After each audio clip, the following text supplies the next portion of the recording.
दोस्तों, मैं सुशील एक बार फिर आपके पास आया हूँ साइकोलॉजी की लेकर बातें। साइकोलॉजी कैसे मन के साथ जुड़ी हुई है, साइकोलॉजी और मन के बीच में क्या कनेक्शन है, मन कैसे साइकोलॉजी को सिग्निफाई करता है, कैसे मन अपने आप के ऊपर उसे हावी नहीं होने देता किसी भी दूसरी चीजों को। इसीलिए व्यक्ति बार बार कहता है कि मेरा मन नहीं कर रहा, मुझे ऐसा नहीं करना, मेरे मन में ये ख्याल आ रहा है, मेरे मन में सवाल उठ रहे हैं, एसेट्रा एसेट्रा। पिछले एपिसोड्स में मैंने कुछ 10 साइकोलॉजिकल इफेक्ट्स आपको बताए, जहां मैंने आपसे वादा किया था साइकोलॉजी के मन की बात और भी गहराई से जानने का प्रयास हम करेंगे, जहां कुछ और फैक्ट्स के बारे में जो हमारे मन से जुड़े हुए हैं उनको जानेंगे और साथ ही साथ हम साइकोलॉजी के कॉन्सेप्ट को समझने की कोशिश करेंगे। तो 11वां फैक्टर साइकोलॉजी का कहता है कि प्यार में दिल का कोई काम है ही नहीं।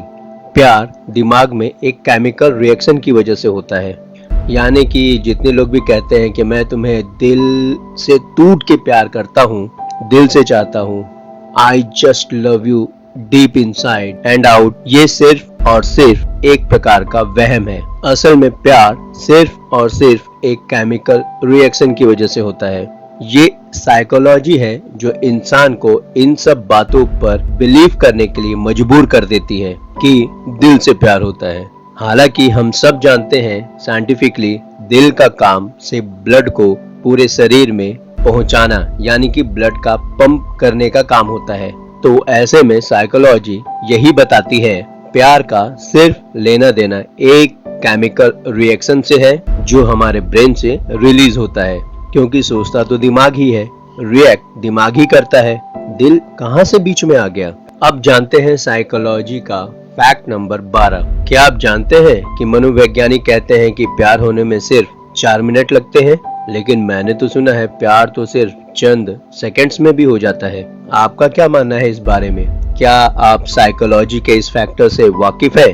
क्या आप साइकोलॉजी के इस फैक्ट में बिलीव करते हैं? अगर हाँ, तो इस बात का भी जवाब आप मुझे दे सकते हैं। लेकिन तब तक के लिए हम जानते हैं साइकोलॉजी का फैक्ट नंबर 13। दोस्तों, साइकोलॉजी कहती है कि सारे बुरे कर्म याद आ जाते हैं जब कोई कहता है कि मुझे तुमसे सिर्फ एक सवाल पूछना है। क्या आपके साथ कभी ऐसा हुआ? इस बात पर मैं आपसे एक किस्सा शेयर करता हूँ। मुझे याद है कि जब मैं छोटा था तो मेरे पापा ने मुझसे कहा था, स्कूल से वापस आओगे तो मुझसे मुलाकात करना, मुझे तुमसे बात करनी है। उस दौरान शायद मैं 8वीं क्लास में रहा होऊंगा।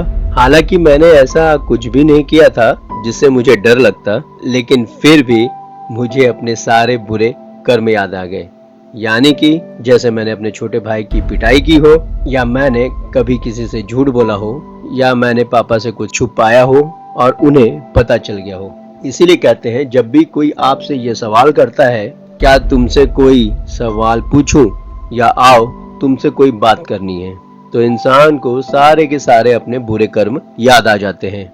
वहीं साइकोलॉजी का फैक्ट नंबर 14 ये कहता है कि कोई व्यक्ति जन्मजात अंधा नहीं होता, उसे कोई ना कोई ऐसी बीमारी घेर लेती है जो पैदा होते से ही उसे धीरे धीरे अंधा बना देती है।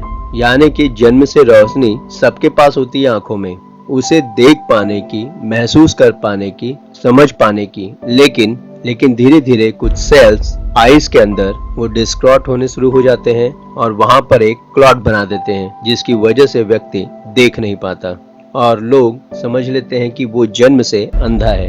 अगर सही समय पर इसका इलाज कर लिया जाए तो व्यक्ति देख सकता है, चाहे वो कोई भी क्यों ना हो। वहीं साइकोलॉजी का फैक्ट नंबर 15 कहता है कि जो बहुत ज्यादा इंटरनेट यूज करते हैं ना, वो मनोरोगी होते हैं। तो क्या आप भी उनमें से एक है जो सबसे ज्यादा इंटरनेट का इस्तेमाल करते हैं? तो हाँ, अगर ये सच है तो आप आज से इंटरनेट को ज्यादा से ज्यादा यूज में लाना बंद कर दीजिए। हो सकता है कहीं आप भी किसी मनोरोग के शिकार ना हो जाएं। चलिए, इसी बात पे सुशील आपको बताता है फैक्ट नंबर 16। आपको पता है कि साइकोलॉजी कहती है कि खुशी का पहला आंसू हमेशा दाईं ओर और दुख का पहला आंसू हमेशा बाईं आंख से निकलता है। अगर आपने अभी तक गौर नहीं फरमाया कि आप खुशी के आंसू रो रहे हैं या दुख के, तो इन आंखों से गिरने वाले आंसू से आप पता लगा सकते हैं। वैसे अगर आप किसी और को रोता हुआ देखते हैं, ये पता लगाना चाहते हैं कि सामने वाला खुशी के आंसू रो रहा है या दुख के, तो भी आप इस बात को, इस फैक्ट को याद रख सकते हैं। है ना मजेदार बात। ऐसे ही मजेदार फैक्ट साइकोलॉजी से जुड़े हुए सुशील आपको बताते जाएगा। और इसी बात पर हम जानते हैं फैक्ट नंबर 17। कहते हैं कि जब आप सिंगल होते हो तो शादीशुदा लोग ज्यादा खुश नजर आते हैं, और जो शादीशुदा होते हैं उन्हें सिंगल लोग ज्यादा खुश नजर आते हैं। It's just matter of thinking. जैसा आप सोचते हैं वैसा आप अपने आप को ढाल लेते हैं। इसलिए साइकोलॉजी इस चीज को ऐसा बताती है कि इंसान जब किसी के साथ नहीं होता तो उसे उसके साथ होने का उसे एहसास चाहिए होता है। वो उन पलों को याद करता है जब वो किसी खास के साथ होता है। जब वो किसी के साथ होता है तो वो किसी बंधन में बंधा हुआ, उसकी फ्रीडम को छीना हुआ, और उसके मूड स्विंग्स का जो उसके ऊपर प्रेशर आ जाता है वो उसे झेल नहीं पाता और सामने वाले से वह आजाद होना चाहता है। इसी वजह से जब वो शादीशुदा होता है तो उसे आजाद लोग अच्छे लगते हैं, सिंगल लोग अच्छे लगते हैं, और जो सिंगल होता है उसे शादीशुदा कपल्स अच्छे लगते हैं, क्योंकि उनके पास कोई है जो उनकी बातों को सुन सकता है, उनके मन के भाव को समझ सकता है, उनसे प्यार जता सकता है। वहीं साइकोलॉजी का फैक्ट नंबर 18 ये कहता है कि मरने के 7 मिनट बाद तक इंसान का दिमाग काम करता रहता है और उसे जीवन की एक सारी घटनाएं एक सपने की तरह दिखाई देती हैं। यानी साइकोलॉजी ये भी बता रही है अगर किसी को मरने से बचाना है तो इंसान के मरने के बाद भी उसके पास 7 मिनट का वक्त होता है जब उसके ब्रेन के एक्टिव होने की वजह से उसे दोबारा बचाया जा सकता है। अगर उसकी मौत तय है तो चाहे कुछ भी क्यों ना हो जाए उसे बचाया नहीं जा सकता। अगर विधाता की विधि को बदलना है, विधि का विधान बदलना है, अगले 7 मिनट तक किसी भी हादसा को होने से पहले व्यक्ति को दोबारा से जीवित किया जा सकता है, उसे बचाया जा सकता है। ऐसे ही साइकोलॉजी का फैक्ट नंबर 19 कहता है कि जिससे आप सच्चा प्यार करते हो उससे आप कभी झूठ नहीं बोल सकते। तो आप याद कर लीजिए कि आपने आज तक किस किस से झूठ बोला है। जिससे आपने झूठ बोला है उससे आप सच्चा प्यार नहीं करते। अगर आप किसी से सच्चा प्यार करते हो तो उसके आगे झूठ बोल ही नहीं पाते। आपकी जुबान से सिर्फ और सिर्फ सच निकलता है, चाहे गोल गोल घुमाकर, चाहे सीधी सीधी बात कहकर। बात तो सच ही दिल तक पहुंचेगी। वहीं साइकोलॉजी के फैक्ट नंबर 20 की बात करता है सुशील, तो यहाँ पर आपके कपड़े पहनने के स्टाइल से आपके मूड का पता चल जाता है। मान लो सुशील ने आज ट्रैक सूट पहना हुआ है फुल डे, तो आप समझ सकते हो कि मैं एनर्जेटिक फील कर रहा हूँ, मैं शायद जॉगिंग करने के मूड में हूँ, या फिर मैं फ्री रहना चाहता हूँ, मैं किसी तरीके से किसी बंधन में कसे नहीं रहना चाहता।